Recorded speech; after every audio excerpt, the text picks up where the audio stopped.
Peace. This is Watch for Watch Words Media, back at y'all for another round. And fight fans, finally some boxing we can talk about, right? It's been a minute.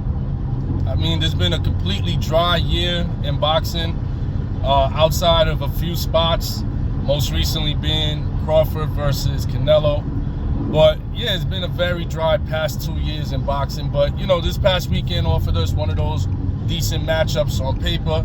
You had Virgil Ortiz, who is one of Mexico's youngest rising stars, champion in the junior middleweight division, and he was taking on Erickson, the Hammer Lubin. And Erickson Lubin, he had a decorated amateur background. Like, he came into the pros with a lot of potential and expectations.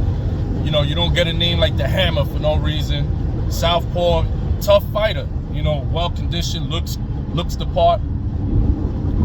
But you know, he's had trouble whenever he's had those fights, those make or break fights, where it could catapult him to the next level. He's always had trouble in those type of fights, which is what pretty much like postponed his development in the boxing game. He had his first one against Jamel Charlo, where Charlo knocked him out in the first round with an uppercut in Barclays Center. And then he had some wins. He racked up a couple victories or whatever. And then he had his match against Sebastian Fundora, where we all remember that was like an ugly, grotesque scene. His face was bloody, bashed up. And yeah, that was the point where it was like, okay, Lubin might end up just being like a what do you call that? A gatekeeper, right? One of those guys that you put him up against a potential star to see, you know, like a measuring stick for the potential star. If they could beat Lubin, then you know this person is on their way. You could start to step him up a little more. So he's gonna be like that step up guy for like prospects. But yep, and unfortunately that's what it's gonna be now, because he took on Virgil Ortiz, and Virgil Ortiz in the second round just annihilated him.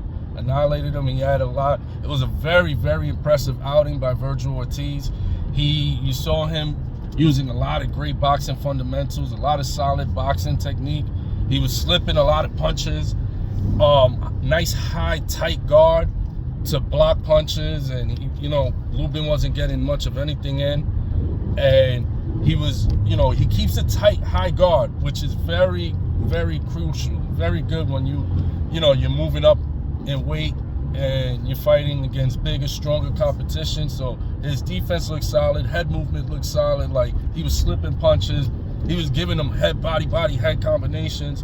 So he looked solid. And then he went to the body, caught him over the top with a head, with an overhand, and that's all she wrote. So, ref stepped in, stopped the fight, and it was an impressive statement type of win for Virgil Ortiz. And there was more action after the fight than there was during the fight, because right after the fight, who stepped in the ring? None other than Jerron Boots Ennis. So Ennis and Virgil Ortiz, they both turned pro around the same time. Their careers have both been aligned because of the proximity of when they entered the game and when they started to take a rise and their name started to like develop and add more value to it. So they both are now at the 154-pound division, being that Ortiz was there before, and now Jerron Boots Ennis just came up. Now they're in the same division, both, you can say in the prime of their careers, and this could be it. They both undefeated fighters, undefeated champions, and Virgil asked for Boots to come over. Boots came over, and they started talking. They started talking heavy stuff. There was more action after the fight. That right there had more action than Lubin provided against Virgil Ortiz. So that, I'm hoping that's the next one right there, because that fight will be fireworks. That fight will be fireworks. That fight has years in the making. People were saying that Virgil was ducking Boots for a while. Then most recently, that narrative got spent around because they were saying that Boots is now ducking Virgil Ortiz, because once Boots said he was going to go to 154, they offered him the Ortiz fight, and he said, nah, I want to unify first at 47, then go to 54. You know, that's when the rumors were swirling that he might go to 54 instead.